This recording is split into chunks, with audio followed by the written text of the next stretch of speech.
BMKG keluarkan peringatan banjir rob.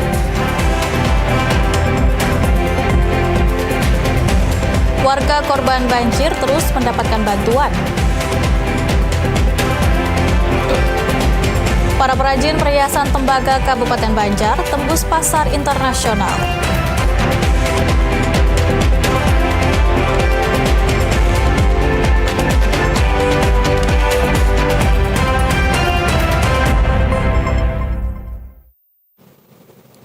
Assalamualaikum warahmatullahi wabarakatuh. Selamat sore dan salam damai Banua. Pemirsa, Anda kembali menyaksikan Kalimantan Selatan hari ini, edisi Rabu 14 Januari 2026.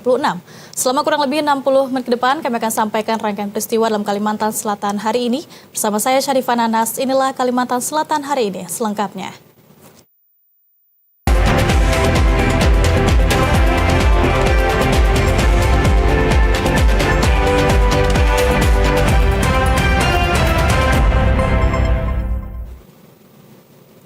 Mengawal informasi hari ini, pemirsa, BMKG beri peringatan dini potensi banjirop di pesisir Kalimantan Selatan hingga akhir Januari 2026. Fenomena bulan baru 19 Januari dan cuaca ekstrim pemicu banjirop mendatang. Badan Meteorologi, Klimatologi, dan Geofisika BMKG Kalimantan Selatan memperingatkan masyarakat pesisir untuk bersiaga menghadapi potensi banjirop yang diprediksi terjadi pada 17 sampai 21 Januari dan 30 hingga 31 Januari 2026. Peringatan ini diperkuat dengan adanya fenomena bulan baru atau new moon yang jatuh pada 19 Januari 2026. Fenomena astronomi bulan baru diketahui dapat meningkatkan gratifikasi bulan terhadap bumi yang memicu kenaikan tinggi pasang air laut atau spring tide. Kondisi ini menjadi sangat berisiko jika berbarengan dengan intensitas curah hujan yang tinggi di daratan. Prakirawan Iklim Stasiun Klimatologi BMKG Kalimantan Selatan Yosep Prasetya mengatakan, pihaknya memprediksi ketinggian banjirop kali ini bervariasi antara 2,5 hingga 3 meter. Kombinasi antara fenomena bulan baru pada tanggal 19 Januari dan curah hujan ekstrim dikhawatirkan akan menghambat air yang seharusnya mengalir ke laut, sehingga genangan di permukiman akan bertahan lebih lama. Kalau banjirop itu potensinya tidak selama yang tadi saya sampaikan ya, curah hujan ekstrim mungkin 2-3 hari ke depan, tetapi banjirop itu kan juga keadaan yang dipicu oleh curah hujan tinggi. Jadi walaupun potensinya mungkin tidak selama curah hujan ekstrim, tetapi jika curah hujannya terus turun, berarti tentu banjirop juga tidak akan surut kan. Artinya tetap harus waspada. Ketinggian banjirop itu bervariasi 2,5 sampai 3 meter ketinggiannya. Diketahui BMKG memprediksi banjirop terjadi di pesisir Tanah Bumbu dan Kota Baru pada tanggal 17 sampai 24 Januari dan 30 Januari 2026. Sedangkan di pesisir Barito Kuala, Kabupaten Banjar, Kota Banjarmasin, dan Tanah Laut diprediksi terjadi pada tanggal 17 hingga 21 Januari dan 30 hingga 31 Januari 2026. Pemirsa, banjir yang merendam Kota Banjarmasin dalam beberapa pekan terakhir ini berangsur surut.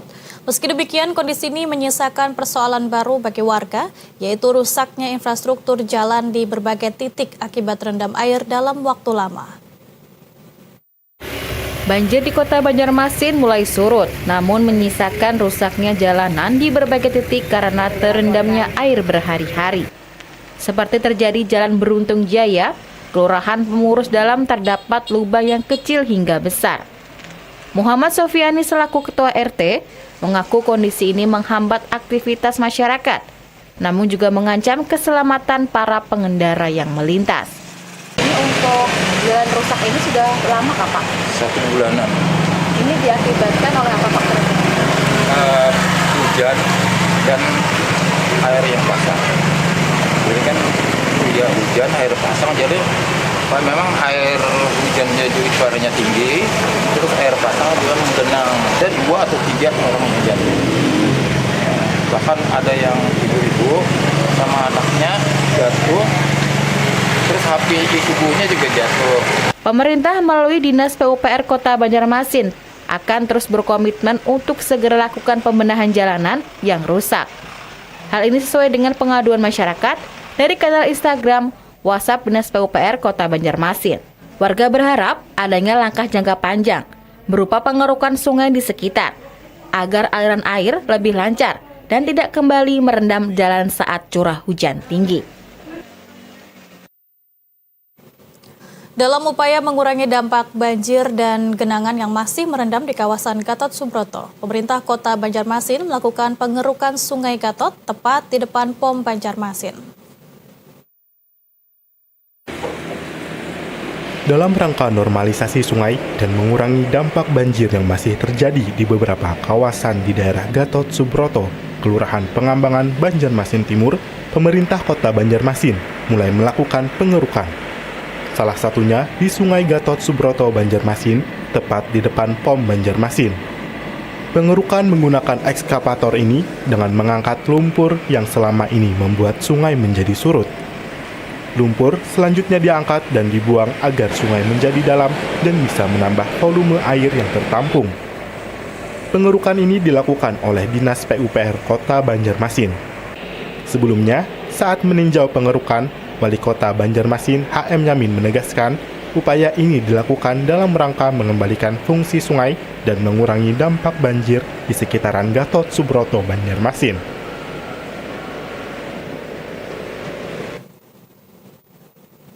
Warga terdampak banjir bertahan di pengungsian. Informasinya sesaat lagi, tetaplah bersama kami.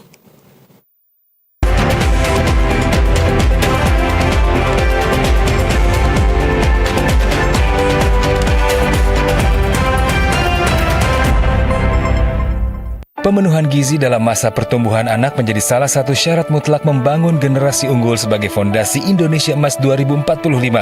Program makan bergizi gratis yang digagas Presiden Prabowo Subianto merupakan langkah konkret pemerintah untuk mendongkrak kualitas sumber daya manusia menuju Indonesia Emas 2045. Program makan bergizi gratis memastikan setiap anak mendapatkan akses terhadap makanan bergizi dan memiliki kesempatan tumbuh sehat serta cerdas. Ditargetkan ada 82,9 juta penerima manfaat program makan bergizi gratis, terdiri dari anak-anak, ibu hamil, dan ibu menyusui. Makan bergizi gratis, ciptakan generasi unggul untuk Indonesia Emas 2045.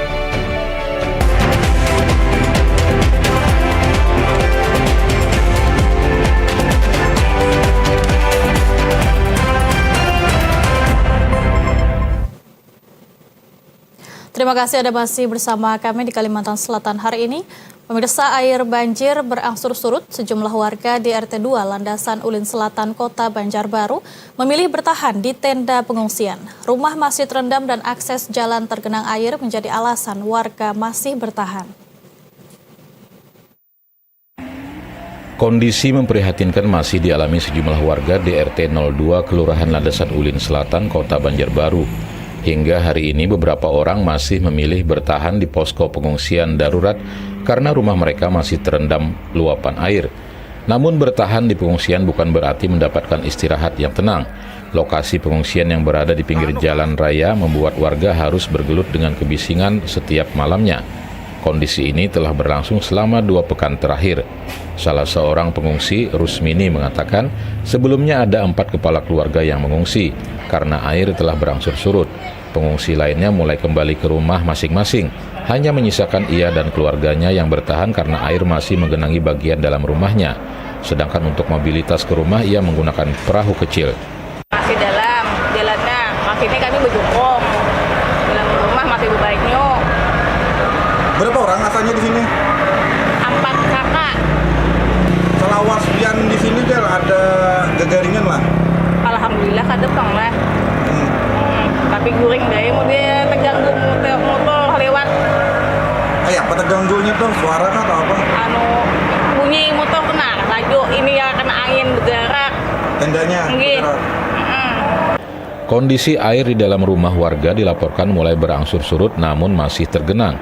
Di area dapur, ketinggian air mencapai mata kaki, sementara di ruang utama air masih menggenang setinggi kurang lebih 3 jari orang dewasa. Warga berharap debit air segera turun agar mereka bisa kembali beraktivitas normal seperti sedia kala. John Lynn Group menyalurkan bantuan kemanusiaan senilai 1 miliar rupiah bagi masyarakat terdampak banjir di Kabupaten Banjar. Bantuan ini dibagikan kepada 1.000 penerima pada 5 kecamatan di Kabupaten Banjar. Bantuan berupa uang tunai senilai 1 miliar rupiah didistribusikan langsung ke masyarakat terdampak banjir pada 5 kecamatan di Kabupaten Banjar, yakni Sungai Tabuk, Martapura Barat, Martapura, Astambul, dan Martapura Timur. Manajemen John Lynn Group yang diwakili Direktur 2 Samudra Perkasa sekaligus Koordinator John Lynn Group Solidarity for Humanity, Edgar Welmar Santos mengatakan, penyaluran ini merupakan bagian dari komitmen perusahaan untuk berperan aktif dalam situasi krisis kemanusiaan khususnya di Kalimantan Selatan. PT John Lynn hadir langsung untuk membantu masyarakat sekaligus mendukung pemulihan pasca bencana. Bantuan ini bentuk kepedulian John Lynn Group terhadap masyarakat Kalimantan Selatan yang terdampak banjir. Kami hanya berusaha meringankan beban masyarakat menghadapi kondisi sulit. Total nilai bantuan yang kami berikan jumlahnya adalah 1 miliar rupiah, disampaikan ke 5 titik wilayah yang terbesar di Martapura. Sungai Tabuk, Martapura Barat, Astambul, dan Martapura Timur di Kabupaten Banjar, Provinsi Kalimantan Selatan. Bantuan ini pun disambut antusias dan haru bagi yang menerimanya. Salah seorang penerima bantuan, Anang Syarkawi, mengungkapkan rasa gembiranya mendapatkan uang senilai 1 juta rupiah dari John Lynn Group. Menurutnya bantuan ini sangat berarti bagi dirinya, yang selama banjir lebih kurang 1 bulan ini, dirinya tidak bisa bekerja yang kesehariannya sebagai petani. Baik beras, minyak, selengkapnya tuh bang. Kada bisa jalur, mencari kada bisa tuh bang di rumah. Mengharap anak oleh kada, oleh mama ada kadang-kadang boleh kadang ada. Itu bang. Ini kerja apa? Di rumah aja. Biasanya? Ada bisa juga. Berumah aja panen. Itu bang. Dalam proses penyalurannya, pihak John Lynn Group dibantu oleh Polda Kalimantan Selatan dan juga pemerintah kabupaten setempat agar bantuan benar-benar tepat sasaran. Di samping itu dapat dimanfaatkan oleh masyarakat yang benar-benar membutuhkan. Dapur Umum Polda Kalimantan Selatan hadir di tengah korban bencana banjir di Kabupaten Banjar. Sedikitnya menyiapkan 4.500 makanan siap saji perharinya untuk warga Kecamatan Martapura Barat dan sekitarnya untuk 3 kali makan. Sebagai bentuk komitmen serta kepedulian Polda Kalimantan Selatan terhadap warga yang tertimpa musibah, Polda Kalimantan Selatan terjun langsung ke lapangan. Tidak hanya untuk melakukan evakuasi jika diperlukan, tetapi juga mendirikan dapur umum di tengah-tengah warga yang tertimpa musibah. Seperti halnya untuk korban bencana banjir di Kabupaten Banjar, Dapur Umum Polda hadir dengan menyiapkan makanan saji untuk masyarakat yang memerlukan. Kapolres Banjar AKBP Patli mengatakan Dapur Umum Polda Kalimantan Selatan yang ditempatkan di Kecamatan Martapura Barat ini menyiapkan sedikitnya 1.500 makanan siap saji dan juga menempatkan mobil water treatment untuk air minum untuk warga terdampak banjir. Kecamatan Martapura Barat ini yang terdampak banjir itu kurang lebih 6.000 kakak. Kemudian kami dari Polda Kalimantan Selatan atas perintah Bapak Kapolda Kalimantan Selatan memberikan bantuan dapur umum dan water treatment untuk membantu masyarakat masalah makanan dan air bersih. Dapur umum dari Polda Kalimantan Selatan ini dalam sehari bisa menyiapkan kurang lebih 3.000 sampai 4.000 bungkus nasi yang akan dibagikan untuk masyarakat Kecamatan Martapura Barat. Kemudian air bersih bisa sampai 5 galon atau bisa sekitar 5.000 liter dalam per hari. Selain dapur umum Polda Kalsel di Martapura Barat Kabupaten Banjar, juga ada dapur umum dari Kementerian Sosial yang menyajikan makanan siap saji untuk warga terdampak banjir. Total dalam seharinya, Dapur Umum Polda Kalsel dan Kemensos RI menyediakan 9.000 makanan siap saji untuk warga terdampak banjir. Seorang remaja yang merupakan santri pondok pesantren di Martapura diduga tenggelam di Sungai Desa Pekauman Ulu, Kabupaten Banjar. Hingga siang tadi tim gabungan masih terus melakukan pencarian dengan menyisir aliran sungai di tengah kondisi arus yang cukup deras. Seorang remaja diduga tenggelam di Sungai Martapura, tepatnya di Desa Pekauman Ulu, Kabupaten Banjar. Korban bernama Ilham Fikri, seorang santri asal Kabupaten Pasir, Kalimantan Timur, yang tengah menuntut ilmu di salah satu pondok pesantren di Martapura. Peristiwa terjadi pada Selasa petang saat korban bersama beberapa temannya mandi dengan menceburkan diri ke sungai. Namun naas, korban diduga terseret arus hingga akhirnya menghilang. Warga yang mengetahui kejadian langsung melaporkan kepada pihak berwenang. Tim gabungan kemudian melakukan proses pencarian dengan menyisir aliran sungai Martapura menggunakan perahu karet serta peralatan pendukung lainnya. Baik, untuk teman-teman di lapangan, kita tim SAR gabungan kita telah melaksanakan penyisiran. Kita di sekitar lokasi terjadinya musibah, kita melakukan penyisiran dengan dari titik 0 sekitar 300 meter ke arah hilir. Pencarian pada malam hari ini kita mengalami kendalanya karena pada malam hari ya, jadi visibility kita terbatas, untuk jarak pandang kita terbatas. Terus untuk arus sungai cukup deras untuk malam ini. Karena banjir ya Bang ya? Iya betul, karena mungkin didukung dengan keadaan banjir. Betul. Petugas mengimbau masyarakat agar lebih berhati-hati saat beraktivitas di sekitar sungai. Mengingat kondisi arus saat ini meningkat dan di beberapa titik bahkan meluap hingga menyebabkan banjir. Hingga siang tadi, proses pencarian terhadap korban masih terus dilakukan oleh petugas gabungan. Usai jeda akan kami sampaikan informasi lainnya, tetaplah bersama kami.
Terima kasih Anda masih bersama kami di Kalimantan Selatan hari ini.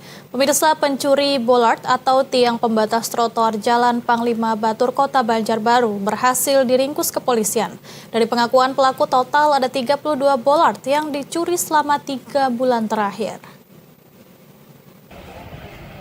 Jajaran kepolisian Polsek Banjarbaru Utara berhasil meringkus pelaku pencurian bollard atau tiang pembatas trotoar yang terjadi di kawasan Jalan Panglima Batur Banjarbaru.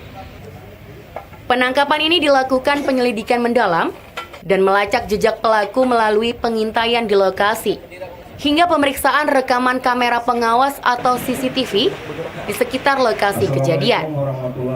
Pelaku yang diringkus diketahui berinisial HS melakukan aksinya bersama satu orang temannya bernama Revan yang saat ini masih dalam pengejaran kepolisian. Kapolres Banjarbaru AKBP Pius 10 Febri Aceng Loda mengatakan, pelaku diketahui melancarkan aksinya pada malam hari saat kondisi jalan mulai sepi. Dengan menggunakan batu gunung, pelaku mencabut tiang besi yang berfungsi untuk menghalau kendaraan masuk ke area pejalan kaki ini. Dari pengakuannya, total ada 32 bollard yang dicuri selama 3 bulan terakhir. Setiap 1 kilogram barang hasil curian dijual pelaku sebesar Rp18.000 ke pengepul. Nah, pelaku melaksanakan ini dari bulan November tahun 2025 sampai dengan bulan Januari tahun 2026. Nah, untuk BB-nya kemudian dia jual di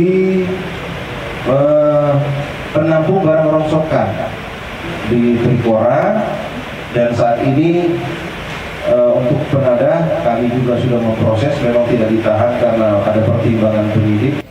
Sementara, Kepala Dinas PUPR Banjarbaru Eka Yulisda Akbari mengapresiasi langkah kepolisian berhasil meringkus pelaku pencurian bolar. Ia juga mengajak masyarakat untuk menjaga fasilitas publik yang disediakan pemerintah. Dari masyarakat lah, tidak sebagai pengguna, artinya terus terang sedikit karena itu bola itu kan ada di depan Pemkor, di situ juga ada pandal ibaratnya. Kok sampai lengah juga kita habis itu ada yang di depan rumah warga.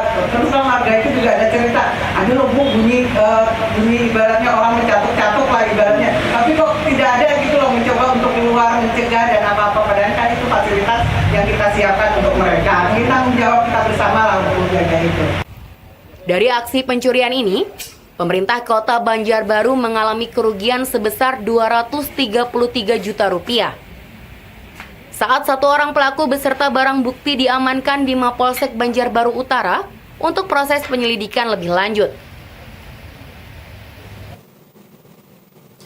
Pemirsa, intensitas sampah di TPS HKSN sudah meluap selama beberapa hari terakhir. Pihak pengelola TPS harapkan koordinasi warga untuk tidak membuang sampah sembarangan di TPS. Tumpukan sampah yang meluap di TPS HKSN yang berlokasi di Jalan Perdagangan Kota Banjarmasin kembali dikeluhkan masyarakat. Sampah yang semestinya berkumpul di dalam TPS meluber hingga tepi jalan raya yang berada tepat di persimpangan, sehingga mengganggu jalur lalu lintas dan aktivitas warga sekitar. Kepala Kerja TPS HKSN Faisal mengatakan, menumpuknya sampah disebabkan oleh banyaknya masyarakat yang membuang sampah secara sembarangan di TPS. Padahal, TPS HKSN hanya melegalkan 25 gerobak sampah resmi yang mengumpulkan sampah rumah tangga dari Kelurahan Alalak Tengah, Alalak Utara, dan Alalak Selatan. Namun karena aksesnya yang mudah, masyarakat dari luar 3 kelurahan tersebut juga lebih memilih untuk membuang sampah di TPS HKSN, sehingga menyebabkan TPS HKSN dipenuhi sampah dari berbagai penjuru kota Banjarmasin. Banyak dari buangan liar itu yang masuk kemarin sini. Nah, habis itu kan waktu ada yang jaga Satpol PP kemarin itu di sini bagus saja sampah agak terkendali kayak itu. Nah, masalahnya kan Satpol PP yang nangati waktu itu bahwa buangan-buangan yang dari luar kada boleh masuk kemari. Sekarang Satpol PP nggak ada lagi yang jaga di sini, lalu bebas yang masuk kemari di sini. Membuangnya pas di jam kerja apa atau pas pian bubuhan pian di kadadaan? Jam kadadaan tuh Pak, yang biasanya malam itu buangan liar itu yang masuk gitu. Untuk mengatasi luapan sampah di TPS, pihak pengelola terus mempererat koordinasi melalui sosialisasi bersama warga sekitar, serta menambah jumlah pengawas di TPS HKSN. Dengan memanfaatkan bahan-bahan alami, siswa SMP Negeri 1 Banjarmasin ciptakan inovasi deterjen pakaian ramah lingkungan. Inovasi ini berhasil mengantarkan SMP Negeri 1 Banjarmasin melaju ke kompetisi tingkat internasional. Deterjen adalah benda yang sangat penting untuk membersihkan dan menghilangkan noda di pakaian. Namun sayangnya, deterjen yang paling umum beredar di tengah masyarakat saat ini adalah deterjen yang mengandung bahan kimia yang berbahaya bagi ekosistem lingkungan. Berakar dari permasalahan tersebut, 4 orang siswa kelas 8 dari SMPN 1 Banjarmasin menciptakan inovasi deterjen alami berbahan dasar ekoenzim, bunga kenanga, serta daun kembang sepatu. Pemilihan kedua tumbuhan tersebut selain karena mudah ditemukan di lingkungan rumah maupun sekolah, juga karena daun kembang sepatu mengandung saponin alami yang menghasilkan busa, sementara bunga kenanga dipilih karena aroma wanginya yang khas.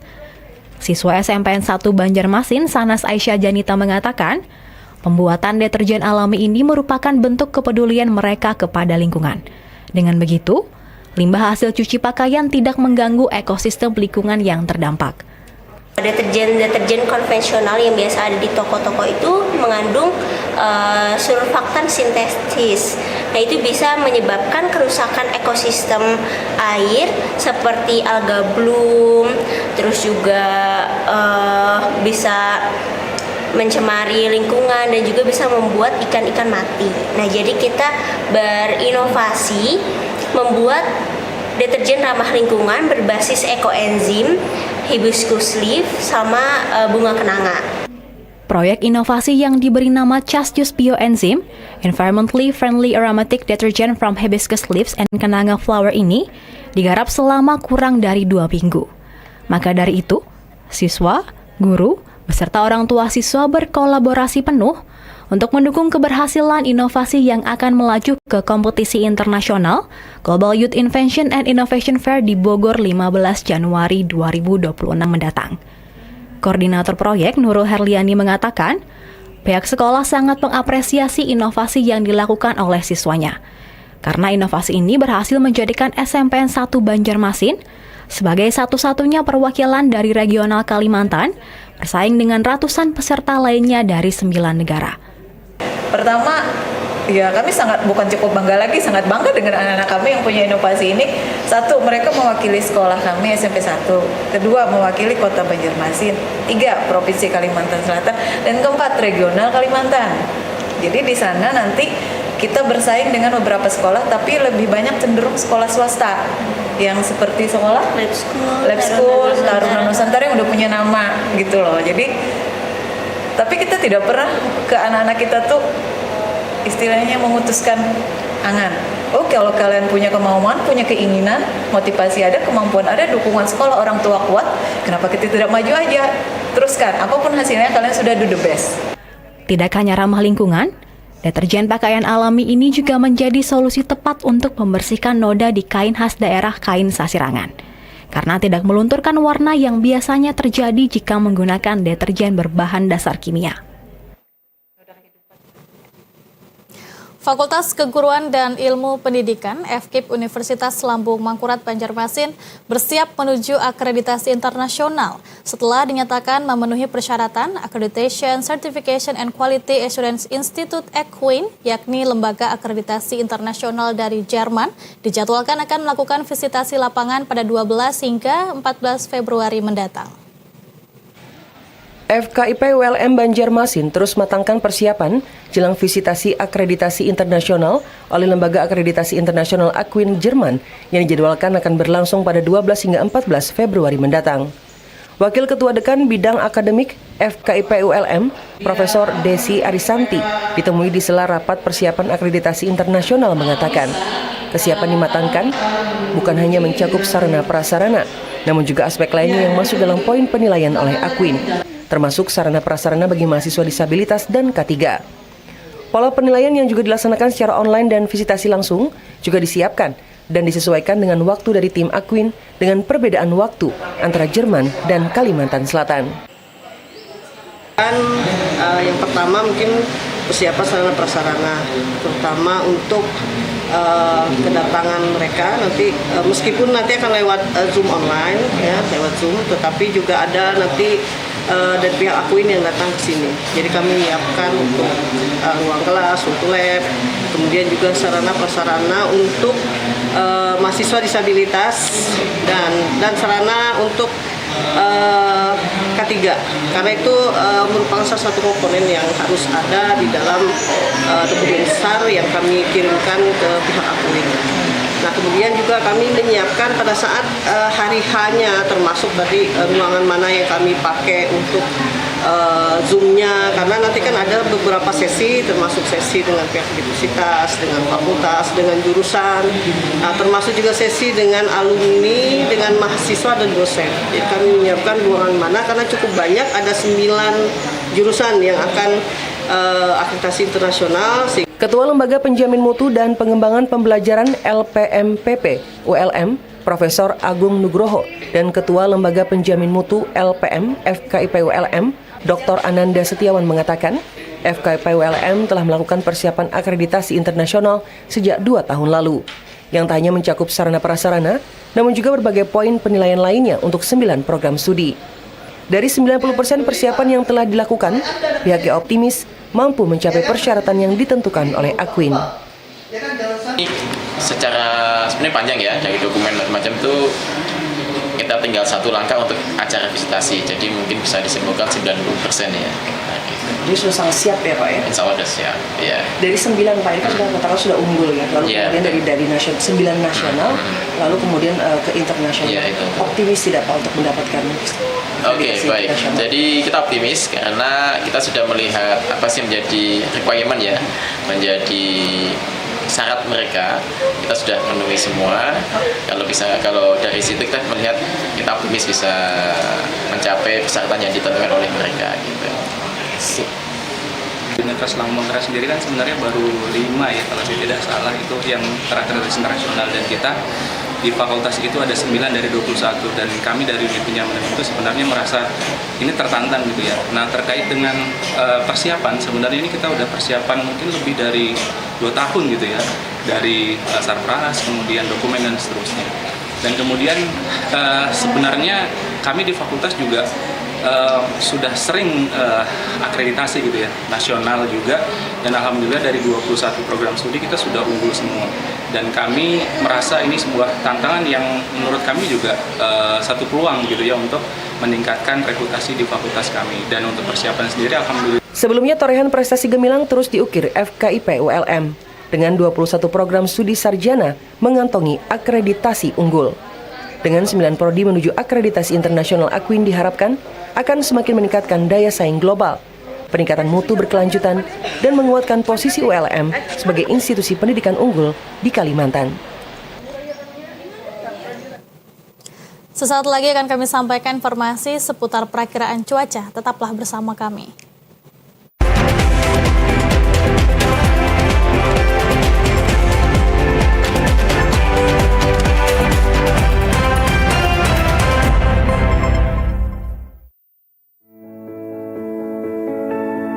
Seringkali bukan tubuh kami yang membatasi, melainkan pandangan orang terhadap kami. Mereka lupa, kami juga punya mimpi. Kami juga bisa bekerja, belajar, dan berkarya. Di lapangan, di jalan, di ruang-ruang kehidupan, kami hadir. Berjuang dan membuktikan bahwa kemampuan tidak ditentukan oleh fisik. Yang kami butuhkan bukan belas kasihan, tapi kesempatan, kepercayaan, hak yang sama untuk tumbuh dan berkontribusi. Kami tidak minta dikasihani, kami hanya ingin dipercaya. Karena di balik keterbatasan ada semangat yang tidak pernah padam. Karena disabilitas bukan ketidakmampuan. Kami hanya berbeda cara, tapi tujuan kita sama. Hidup bermakna. Kami ingin menjadi bagian dari kemajuan bangsa, berdiri sejajar, berlari bersama, dan memberi warna bagi Indonesia. Beri kami kesempatan, kepercayaan, dan kesetaraan untuk Indonesia maju.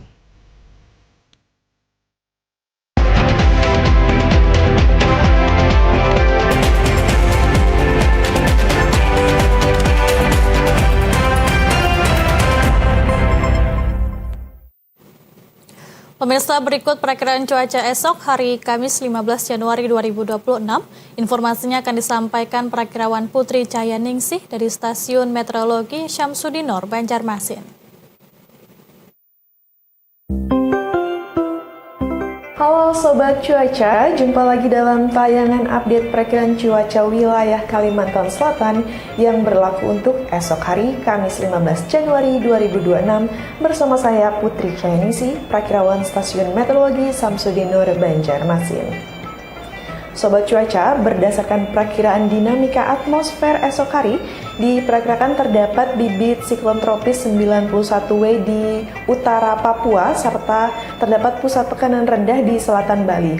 Hal tersebut menyebabkan terbentuknya pola konvergensi yang memanjang dari arah Banten hingga Laut Jawa yang menimbulkan masifnya pertumbuhan awan-awan hujan di wilayah tersebut. Selanjutnya, untuk kondisi umum pada esok hari di wilayah Kalimantan Selatan, angin lapisan permukaan dominan bertiup dari arah barat laut hingga timur laut dengan kecepatan berkisar antara 5 hingga 20 km per jam.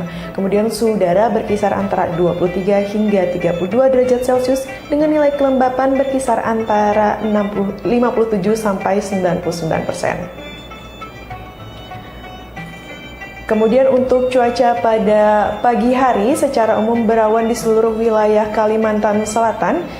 Demikian juga pada siang hingga sore hari, cuaca masih diperkirakan berawan di seluruh wilayah Kalimantan Selatan. Kemudian pada malam hari, cuaca secara umum diperkirakan terjadi hujan ringan di hampir seluruh wilayah kota kabupaten di Kalimantan Selatan, kecuali untuk Kabupaten Kota Baru dan Tanah Bumbu yang diperkirakan berawan. Pada dini hari, umumnya diperkirakan berawan di seluruh wilayah Kalimantan Selatan. Selanjutnya kita beralih ke informasi perakiraan tinggi gelombang untuk esok hari di wilayah perairan Banjarmasin dan Tanah Bumbu diperkirakan berkisar antara 0,5 hingga 1,25 meter. Sedangkan untuk perairan Tanah Laut dan Kota Baru diperkirakan berkisar antara 1,25 hingga 2,5 meter. Sehingga perlu diwaspadai untuk perahu nelayan, kapal tongkang, dan kapal feri terhadap potensi gelombang tinggi tersebut. Demikian update perakiraan cuaca wilayah Kalimantan Selatan yang dapat kami sampaikan. Untuk informasi lebih lanjut, Sobat dapat mengakses aplikasi info BMKG atau bisa juga melalui Instagram kami di @cuacakalsel. Nantikan terus update cuaca dari kami. Selamat melanjutkan aktivitas Anda. Terima kasih dan sampai jumpa. Letnan Kolonel Laut Pelaut Galih Nurna Putra resmi menjabat Komandan Pangkalan TNI Angkatan Laut dan Lanal Banjarmasin menggantikan Kolonel Laut Pelaut Ahmad Ahsan pada serah terima jabatan Sertijab di Mako Lanal Banjarmasin. Sertijab dan Lanal Banjarmasin dipimpin oleh Komandan Komando Daerah TNI Angkatan Laut 13 Laksamana Muda TNI Pundi Rusbandi. Pada serah terima jabatan dan lanal di Markas Komando Lanal Banjarmasin, estafet jabatan dan lanal Banjarmasin diserah terimakan dari Kolonel Laut Pelaut Ahmad Ahsan yang selanjutnya menjabat sebagai Kepala Dinas Komunikasi dan Elektronika Koderal 13 kepada Letkol Laut Pelaut Galih Nurna Putra. Kegiatan Sertijab ini dipimpin Komandan Komando Daerah TNI Angkatan Laut Koderal 13 Laksamana Muda TNI Pundi Rusbandi. Dan Koderal 13 Laksamana Muda TNI Pundi Rusbandi mengatakan, serah terima jabatan merupakan bagian dari regenerasi kepemimpinan dan pembinaan organisasi di lingkungan TNI Angkatan Laut guna menjamin kesinambungan pelaksanaan tugas, wewenang, dan penuh rasa tanggung jawab. Tadi kita baru saja melaksanakan serah terima jabatan Komandan Lanal Banjarmasin dari Pangkatan Lama Kolonel Ahmad Ahsan pada pejabat baru Letkol Galih. Ini kalau serah terima jabatan itu ya sesuatu yang dinamika yang biasa terjadi di Angkatan Laut karena regenerasi dan pengertian supaya kinerja tetap organisasi itu bisa bertahan. Kita bagi adanya pejabat baru, harapan saya ya bisa bagus, dia semangat, apalagi nanti beliau mendapatkan promosi kolonel langsung. Ya, seperti itu menurut saya ya, bisa saja. Komandan Komando Daerah TNI Angkatan Laut Koderal 13 Laksamana Muda TNI Pundi Rusbandi berharap dengan kepemimpinan dan Lanal Banjarmasin yang baru dapat terus memperkokoh stabilitas keamanan laut serta mendukung pembangunan maritim nasional khususnya di wilayah Kalimantan Selatan. Sementara itu pada kegiatan serah terima jabatan Komandan Lanal Banjarmasin kali ini turut hadir jajaran Koderal 13 serta Komandan Lanal Sangatta serta para jajaran perwira Lanal Banjarmasin. Jen, salam komando, tangan kanan di depan. Yayasan Mahathir Muhammad memberikan bantuan kepada prajurit Lanal Banjarmasin.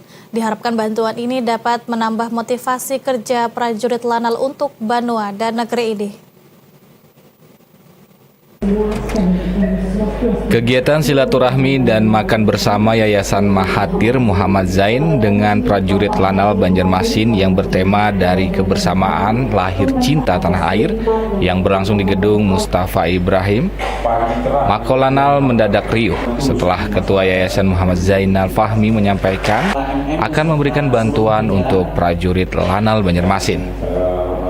Bantuan sebesar 500.000 per prajurit ini akan diterima oleh prajurit Lanal Banjarmasin tiap bulannya yang bersumber dari Yayasan Mahathir Muhammad Zain.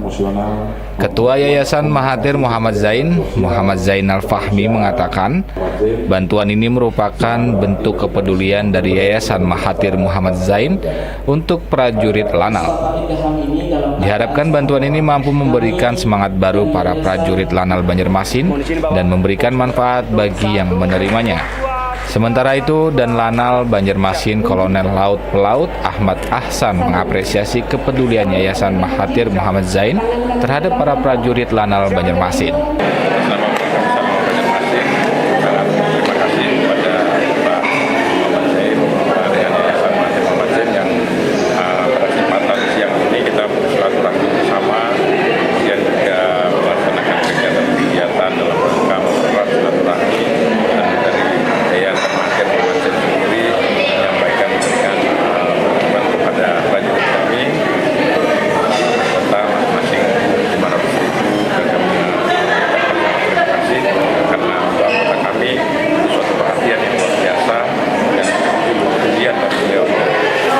Bantuan secara simbolis diserahkan oleh pemilik Yayasan Mahathir Muhammad Zain, Haji Muhammad Zain, didampingi dan Lanal Banjarmasin, Kolonel Laut Pelaut Ahmad Ahsan. Perhiasan selalu memiliki daya tarik bagi siapa saja yang melihatnya. Bagi perempuan, perhiasan menjadi aksen utama di setiap penampilannya. Salah satunya perhiasan yang dibuat dari kawat tembaga dan batu alam menjadi aksesoris yang tidak hanya unik dan indah, tapi kini juga mendunia. Berikut liputannya untuk Anda.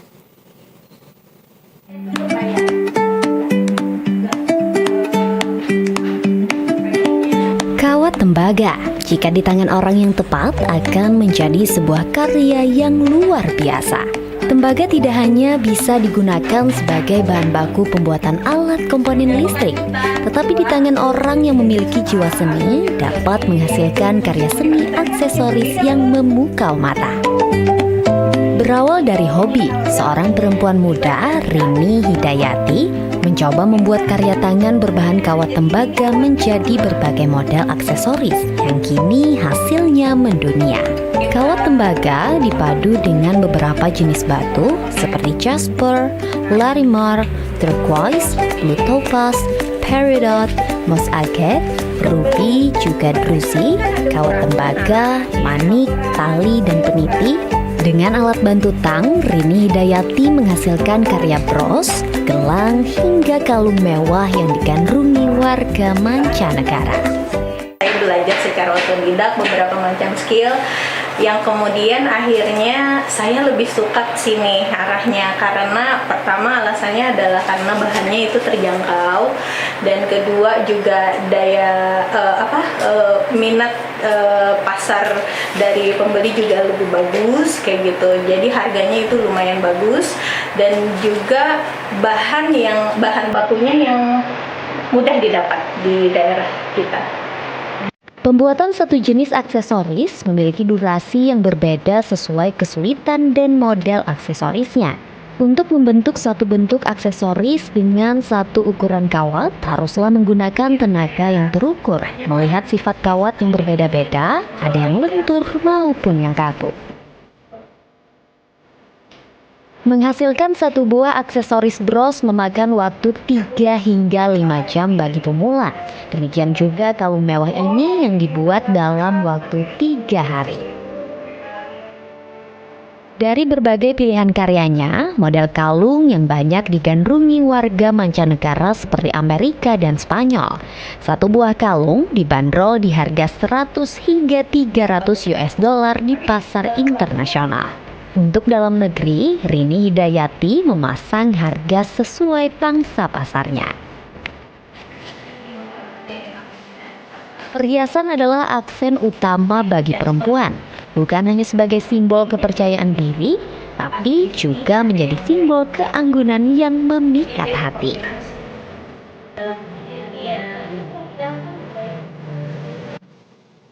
Usai jeda akan kami sampaikan informasi lainnya, tetaplah bersama kami di Kalimantan Selatan hari ini.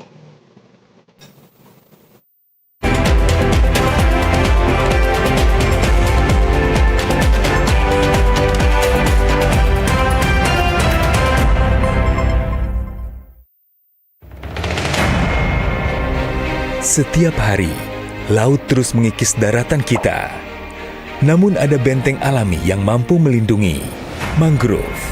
Ya, saya Ahmad Baswan, saya bekerja di Lembaga Konservasi Lingkungan. Biasanya kita melakukan kegiatan pengambilan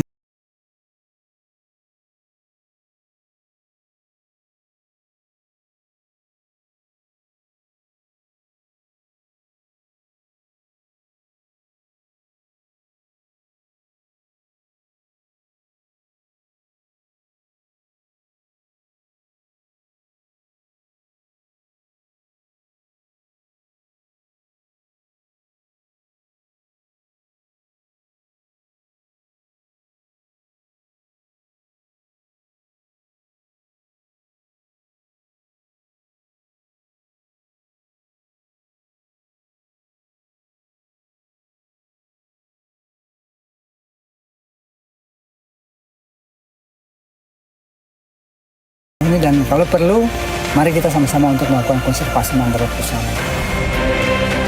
Menanam mangrove berarti menanam masa depan. Satu pohon hari ini, kehidupan untuk generasi esok. Ayo, jaga hutan mangrove, selamatkan dari kerusakan dan abrasi.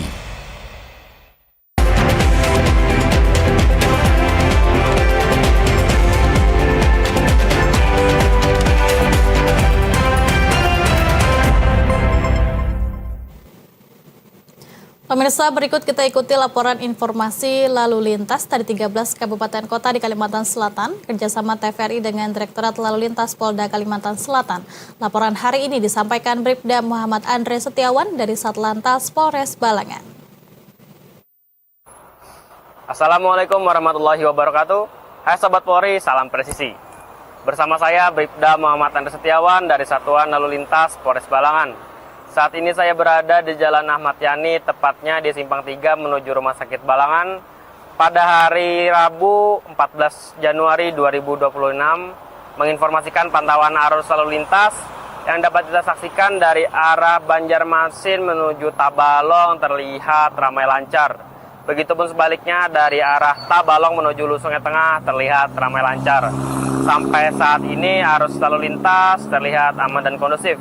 Untuk cuaca pada hari ini terlihat cerah.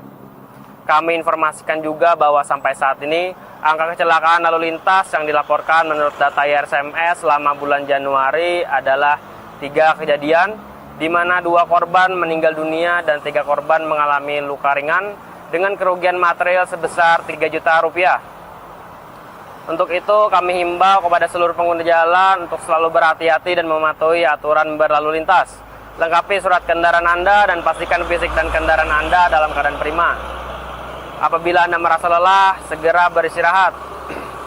Demikian informasi yang dapat kami sampaikan. Polantas Banua, presisi, modern, dekat, dan bersahabat.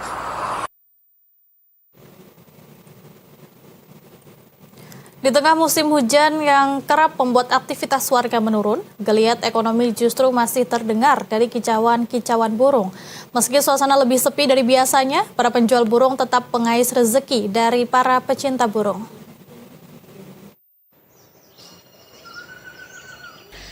Meski hujan terus mengguyur kota Banjarmasin, aktivitas jual beli burung di kawasan kios Burung Bamara tetap berjalan. Bagi para pedagang, kondisi ini bukan alasan untuk menutup lapak. Dalam sehari, penjualan bisa mencapai 2 hingga 3 ekor burung.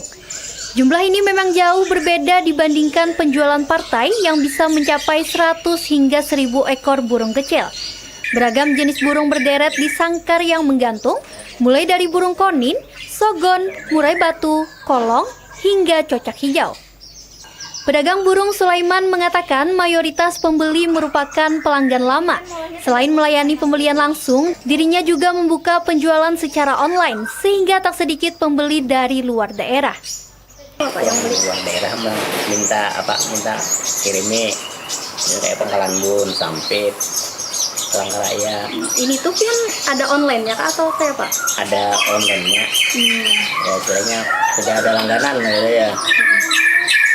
Kalau untuk kondisi hujan seperti ini Pak, kira-kira berpengaruh terhadap perawatan burung yang ada di sini? Kalau merawatnya kada seberapa, cuman burungnya orang yang mengambilnya sulit di hutan membawa atau mengambilnya menangkap ya bahasanya. Ia menambahkan di antara semua jenis burung, burung konin dan sogon yang paling diminati karena harganya relatif lebih terjangkau. Di kios ini harga burung pun terbilang ramah di kantong. Dengan uang Rp25.000, pembeli sudah bisa membawa pulang 1 ekor burung. Sementara untuk jenis tertentu, harganya bervariasi dari Rp25.000 hingga Rp500.000. Tak hanya menjual beragam burung, kawasan kios burung Bamara di Kota Banjarmasin juga menjadi tempat pembuatan dan perbaikan sangkar.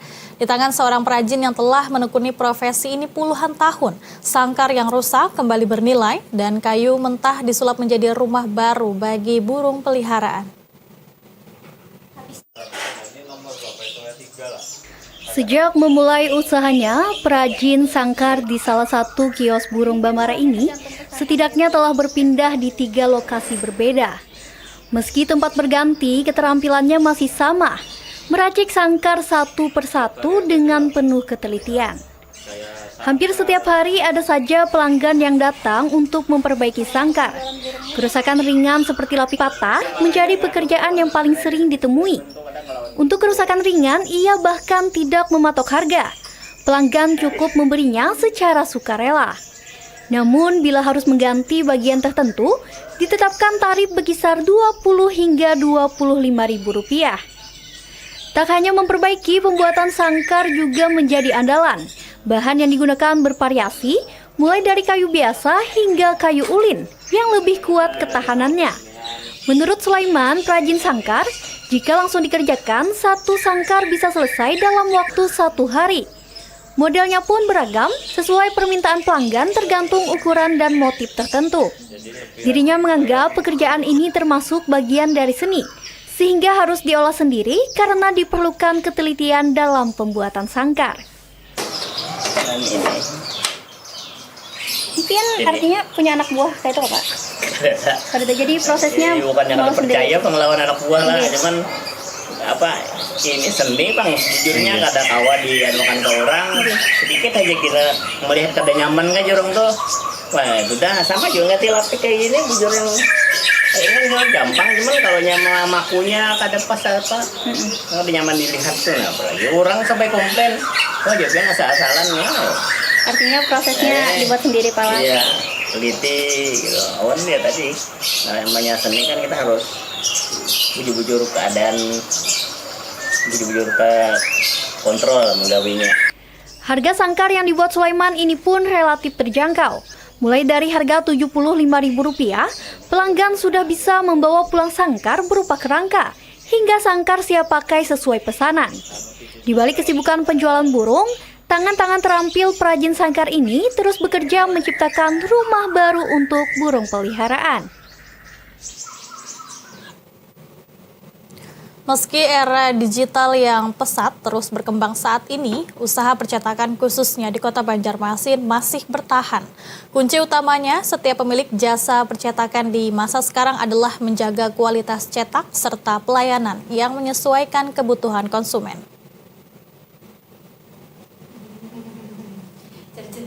Saatnya kemajuan teknologi saat ini memaksa setiap usaha percetakan untuk beradaptasi Di percetakan sumber usaha misalnya, usaha percetakan ini menerapkan perangkat digital meski peralatan cetak yang model lama masih digunakan.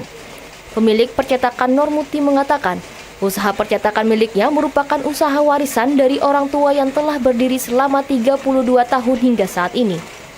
Menurutnya, dengan perkembangan teknologi saat ini, memaksa dirinya beserta 21 karyawannya untuk beradaptasi memanfaatkan teknologi, termasuk peralatan cetak digital. Normuti menambahkan, usaha miliknya melayani berbagai jasa percetakan, mulai dari undangan kostum, offset, dan jasa cetak lainnya berbahan kertas. Menurutnya, di tengah maraknya undangan kegiatan melalui platform digital dan layanan berbasis daring, percetakan ini tetap memilih fokus pada produk undangan kostum, serta berbagai jasa cetak lainnya yang masih dibutuhkan masyarakat dan pelanggannya. Itu pasti karena sekarang ini mesin jadul masih ada kami kan, masih ada. Tapi kami mesin jadul tetap bertahan. Mesin yang baru yang sekarang ini alhamdulillah ada 2. Kan ada pertama itu 1. Ada 1 tambah lagi 2. Di sini itu ada jasa cetak art paper. Cetak kayak album foto bisa, nota bisa. Kalau yang lebih undangan sih, kita lebih ke undangan custom. Buka aja deh di Instagramnya _2 itu usaha. Nah itu ada katalognya semua lengkap. Kami lebih ke spesialis itu ke undangan custom, bukan undangan belangko ya, undangan custom. Pelanggan kami biasanya ini art paper cetak, ongkos cetak art paper. Normuti menambahkan, selain bertahan di tengah era digital, usaha percetakan miliknya ini juga berkontribusi terhadap perekonomian lokal dengan menyerap tenaga kerja. Sebanyak 21 karyawan yang terlibat dalam proses produksi hingga pelayanan konsumen, pelayanan menjadi strategi utama dalam menghadapi persaingan. Dari kondisi yang ada di tengah tantangan perkembangan teknologi digital, usaha percetakan konvensional masih eksis dan memiliki peluang untuk bertahan dengan terus beradaptasi. Yang paling penting, menjaga kualitas produk serta mengutamakan pelayanan. Sebelum mengakhiri Kalimantan Selatan hari ini, kita ikuti kelas balik data utama hari ini. BMKG keluarkan peringatan banjirop.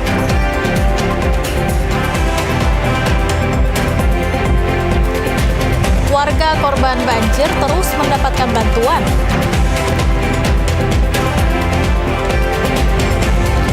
Para perajin perhiasan tembaga Kabupaten Banjar tembus pasar internasional.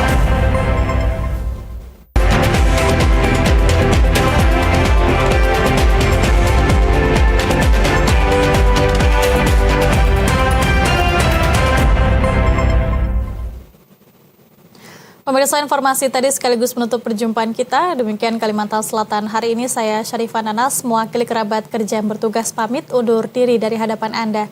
Wassalamualaikum warahmatullahi wabarakatuh. Selamat sore dan salam damai Banua.